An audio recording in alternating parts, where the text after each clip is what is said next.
there you are. May I assume you've had your fill of rest?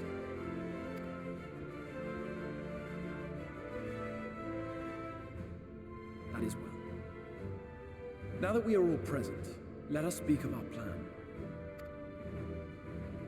Thus far, we have vanquished 4 Night Wardens, restoring night to much of Norvrand. Only one remains, that of Calusia, and with Reen to guide us, I am certain we will find it.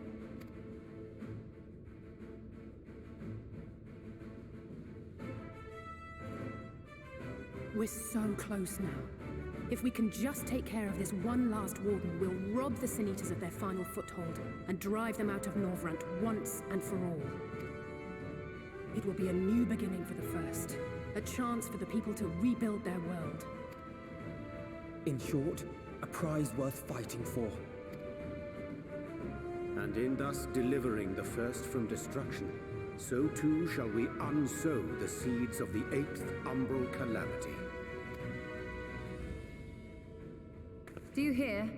Your dreamed of rejoining is in jeopardy. Are you sure you're not tempted to intervene?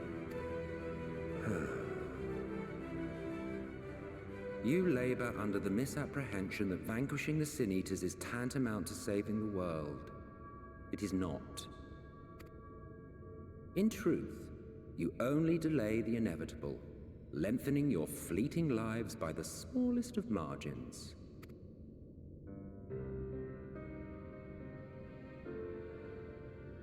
'Twould be churlish of me to deny you this small concession, close as we've become. Foolish and misguided though you are not without charm. Each and every one of you is possessed of a noble heart. When the weak want for succor, you do not hesitate to provide it. Alas, your nobility is short-sighted. You think only of the problem in front of your nose. A limitation of your ephemeral existence. Our lives may seem short and insignificant to the likes of you, but one does not need to be an eternal being to achieve lasting change. If I may stop you there, I do not claim that we Ascians are special. That is another misconception. In the beginning, everyone lived nigh for eternity. Such was the natural order of things. But like so much else, this was taken from you.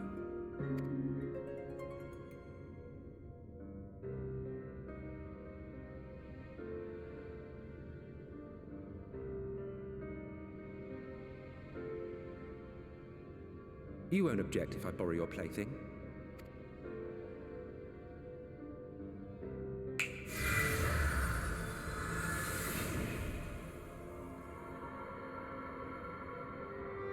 In the distant past, when the world was one and whole, a great calamity threatened all life.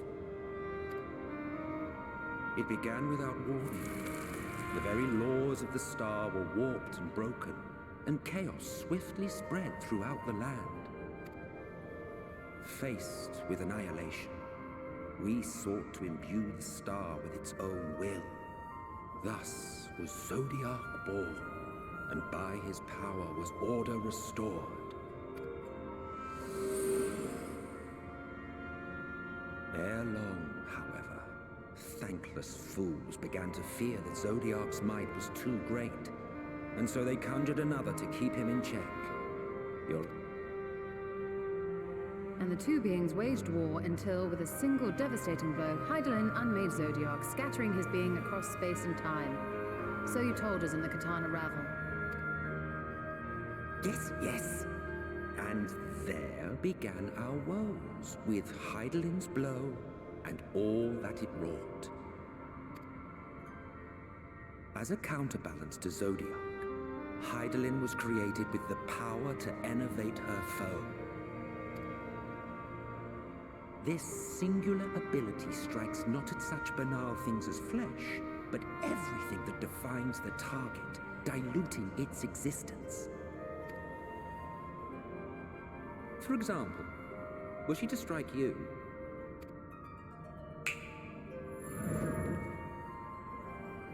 two individuals, identical in appearance yet reduced in all respects. Strength, intelligence, the soul itself, all is halved.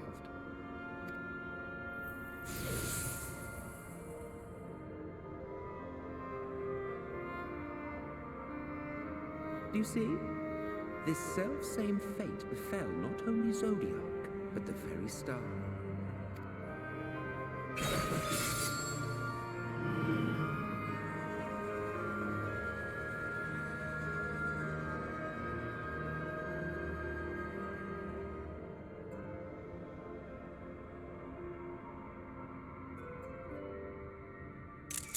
Only 3 were fortunate enough to escape the Sundering, me being one of them.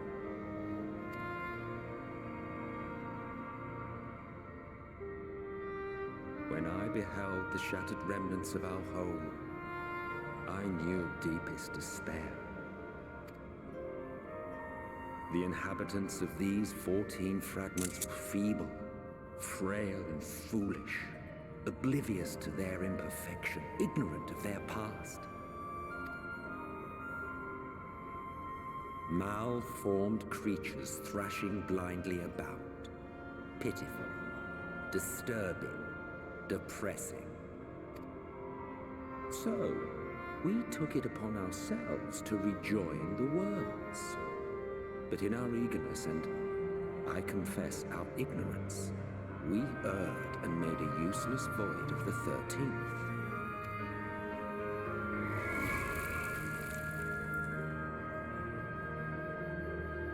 It was only afterwards that we discovered a connection twixt source and shard, a flow of energy that maintains elemental balance. And thus did we arrive at our time-honored modus operandi.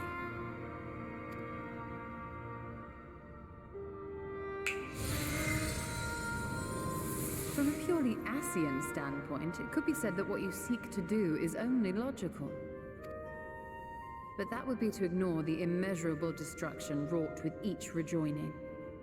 You have murdered millions, and this we cannot condone. By your fragmented existence, you continue to give rise to tragedies far crueler than any calamity. But yes, moral relativism and all that. Case in point, I do not consider you to be truly alive, ergo I will not be guilty of murder if I kill you.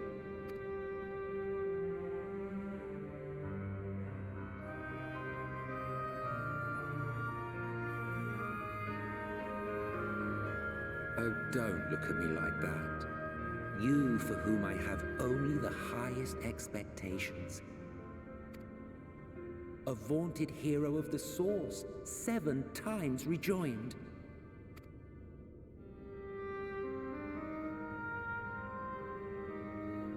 Long have I awaited one who might brave a path of lesser tragedy. A resilient soul able to endure the necessary pain. I dare to hope that my wait is over. So, finish your task and slay the Light Warden. Make proof of your usefulness, and then we may speak again.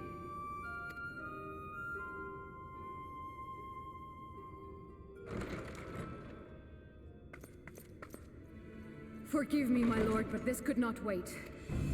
Speak freely, Captain. Our informant in Colusia sends word of unusual activity in Yulmore. It appears their forces are entrenching themselves at key points throughout the city, making ready for an attack by all indications. An intriguing use of resources. I rather doubt Lord Vorthry is concerned for the safety of his citizens. You think he's harboring the Light Warden inside the city walls? Even if he does have some means of controlling the Sin Eaters, wouldn't that be a little risky? Risky or not, if there is even a chance the Warden is hiding there, we will need to act fast. The longer we wait, the better prepared the Yulmorans will be.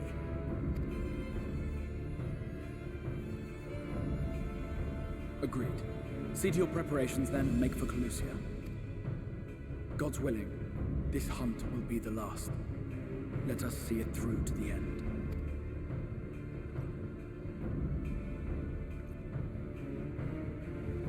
We should begin by assembling in Rite. There we may assess the situation in Yulmore and decide how best to proceed.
passing strange. By their behavior, we may safely assume that they are under Vorthri's mind control. Yet the extent of the effect seemeth to vary dramatically between subjects. It is far too pronounced to be attributed simply to the vagaries of innate magical resistance.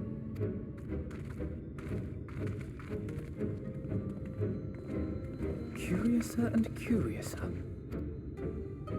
We met with no trouble en route. My thanks for securing the way. But given the state of the townsfolk, I see we were never in any danger of being recognized. What can you tell us from here?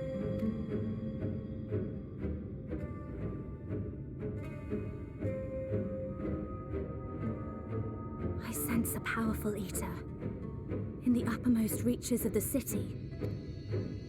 But there's something different about it. Its light is impure. We need to get closer. Oh, so that one's Alphino. Well, unless you're triplets.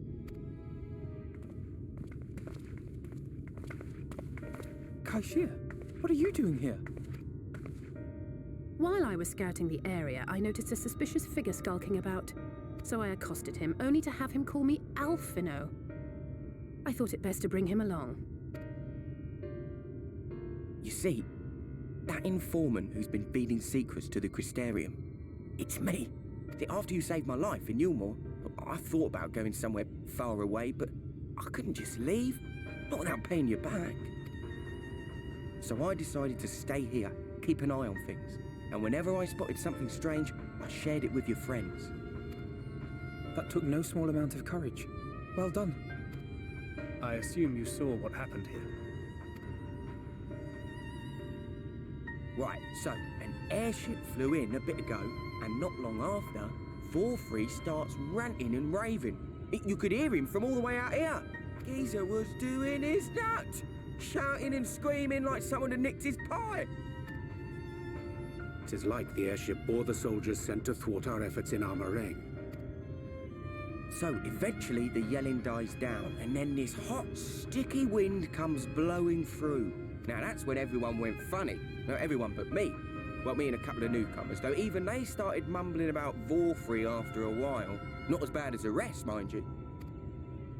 Newcomers.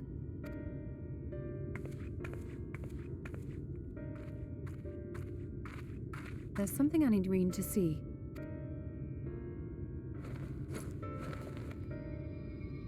This was among the townfolk's food stores. Oh, that's just meal. Yulmore doles the stuff out. No, it couldn't be.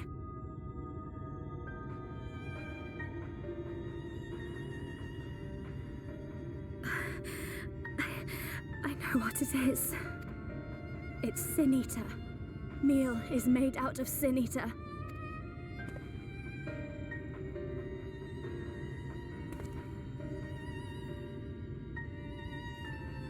So it is. In limited quantities, it may have little effect on an average individual.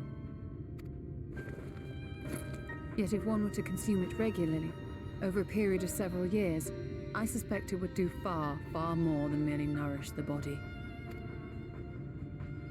That Vorthri wieldeth power over sin-eaters is known. Could it be that those who partake of their flesh do thereby render themselves susceptible to his influence? It would serve to explain why the town's newer arrivals succumbed less quickly than those raised on a diet of meal. He's been rounding up sin eaters and feeding them to people, altering them mouthful by mouthful, all to stop them answering back. There are desperate souls out there killing themselves to escape turning. This is unforgivable. An atrocity. These sin-eaters. What if they are not simply rounded up? Do you remember what we were told when first we came to the city? Many enter, but none leave.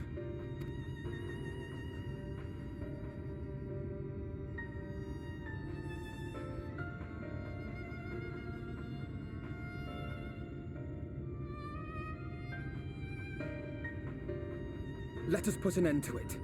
To this paradise built upon the bones of the poor. Voltura's deeds are beyond justification. Beyond forgiveness. Evil. It's highly probable that the Light Warden is waiting for us somewhere in there, and I'm all for going after it. But our enemies know our faces. They know that we are coming, and they will not let us through without a fight. Like it or not, the time for stealth is past. Now, my friend, if you would be so good as to lead the charge.